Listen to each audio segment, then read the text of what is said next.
السلام علیکم ABC world کے ویئرز، میں ہوں سونا۔ دوستو، حالات سے دیکھنے سے ہماری زمین نیلے رنگ کی دکھائی دیتی ہے۔ پتہ ہے کیوں؟ کیونکہ یہاں 71% حصے میں پانی ہی پانی ہے، لیکن اتنا پانی ہونے کے باوجود ہم اس پانی کو پی نہیں سکتے کیونکہ سمندر کا پانی بے حد نمکین ہوتا ہے۔ آج انسان نے سائنسی دنیا میں بہت ترقی کر لی ہے اور نئی ٹیکنالوجی کی مدد سے دنیا کے حل نہ ہونے والے رازوں کو دریافت کرنے میں لگا ہے، لیکن آج بھی اس زمین پر کچھ ایسے راز اور سوال موجود ہیں جن کو سلجھا پانا آج تک ممکن نہیں ہوا۔ ایسے ہی ایک پراسرار اور حیران کن جگہ انٹارکٹیکا ہے، جس کا ٹمپریچر اور موسم انسانوں کے لیے حل نہ ہونے والا سوال بن چکا ہے۔ تو آئیے جانتے ہیں انٹارکٹیکا کی برف کے نیچے آخر کون رہتا ہے۔ انٹارکٹیکا زمین کا وہ کونا ہے جہاں ہڈیوں کو گلا دینے والی بے حد ٹھنڈ پڑتی ہے۔ اس جگہ کو ساؤتھ پول کے نام سے بھی جانا جاتا ہے، ایک ایسی جگہ جہاں پر دور دور تک صرف برف کی چادر ہی دکھائی دیتی ہے، جہاں زندگی کا ہونا ناممکن ہے کیونکہ یہاں کا ٹمپریچر اور ٹھنڈ برداشت سے باہر ہے۔ انٹارکٹیکا میں پچھلے 14 لاکھ سالوں سے بارش کی ایک بوند بھی نہیں گری، لیکن اس کے باوجود یہاں پر 82% صاف پانی موجود ہے۔ سن 1820 میں 2 روسی سائنسدانوں نے انٹارکٹیکا کو دریافت کیا اور اس کو دنیا سے آگاہ کروایا۔ حالانکہ اس وقت انٹارکٹیکا کو کوئی نام نہیں دیا گیا تھا، لیکن کچھ عرصے بعد انٹارکٹیکا کو سب سے پراسرار جگہوں میں سے ایک جگہ مانا گیا۔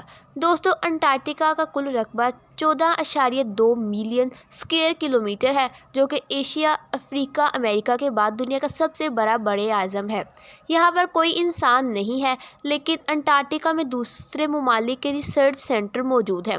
انٹارکٹیکا میں بہت کم جاندار، ایون کہ بہت ٹھنڈ میں رہنے والے جانور ہی رہتے ہیں۔ انٹارکٹیکا برف سے بھرا ہوا اتنا بڑا بر اعظم ہے جس پر 5 کلومیٹر کی گہرائی تک صرف برف ہی برف ہے۔ اتنی زیادہ برف، اور وہ بھی 1.5 کروڑ کلومیٹر تک پھیلی ہوئی، یعنی انٹارکٹیکا کا سائز امریکہ سے بھی کافی زیادہ بڑا ہے۔ بھلے ہی جون جولائی کی گرمیوں کا موسم ہو، لیکن انٹارکٹیکا کا ٹمپریچر پورے سال -50 ڈگری سینٹی گریڈ سے -90 ڈگری سینٹی گریڈ تک رہتا ہے۔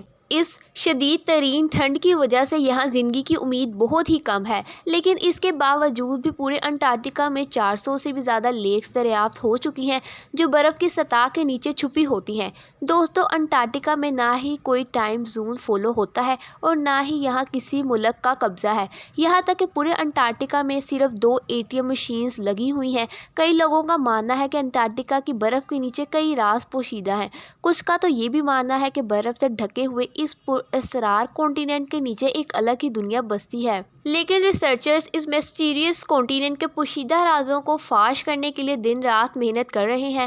انہوں نے یہاں چند ایسی چیزیں بھی دریافت کی ہیں جن کو دیکھ کر سائنس بھی حیران رہ جاتی ہے، اور آج آپ دیکھیں گے انٹارکٹیکا کی برف کے اندر سے نکلنے والی چند حیرت انگیز چیزیں۔ 2008 میں ایک ڈسکوری نے ریسرچرز کے رونگٹے کھڑے کر دیے جب انٹارکٹیکا کی برف کے اندر سے ایک بلی کا ڈھانچہ ملا، لیکن اس میں حیرانگی کی بات یہ نہیں تھی کہ یہ بلی کا ڈھانچہ ہے، بلکہ حیران کرنے والی بات یہ تھی کہ یہ جس بلی کا ڈھانچہ تھا وہ عام بلی نہیں تھی، بلکہ انڈے دینے والی بلی تھی۔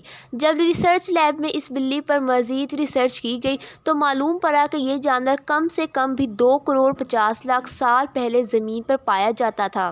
2014 میں آرکیولوجسٹ کو انٹارکٹیکا سے انتہائی حیران کر دینے والی انسانی کھوپڑیاں ملی۔ حیرانی کی بات یہ تھی کہ انٹارکٹیکا میں ملنے والی یہ پہلی انسانی کھوپڑیاں تھیں، اور دوسری حیرانی کی بات ان کھوپڑیوں کی شیپ تھی۔ جی ہاں، نارمل کھوپڑیوں کے مقابلے میں یہ کھوپڑیاں کافی الگ دکھتی تھیں کیونکہ ان کے سر ضرورت سے بھی زیادہ باہر نکلے ہوئے تھے۔ سائنسدانوں کا ماننا تھا کہ کھوپڑیوں کی ایسی شکل بچپن سے ہی عجیب عادتوں کی وجہ سے بنتی ہے، اور یہ عادتیں ہزاروں سال پہلے اینشینٹ سویلائزیشن میں اپنائی جاتی تھیں۔ اس طرح کی کھوپڑیاں آرکیولوجسٹ کو ایجپٹ اور پیرو سے بھی مل چکی ہیں۔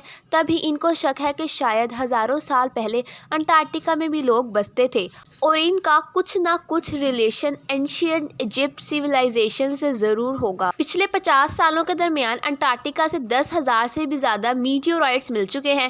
میٹیورائٹس ٹھوس پتھر کے ایسے ٹکڑے ہوتے ہیں جن کا تعلق ہماری زمین سے نہیں ہوتا،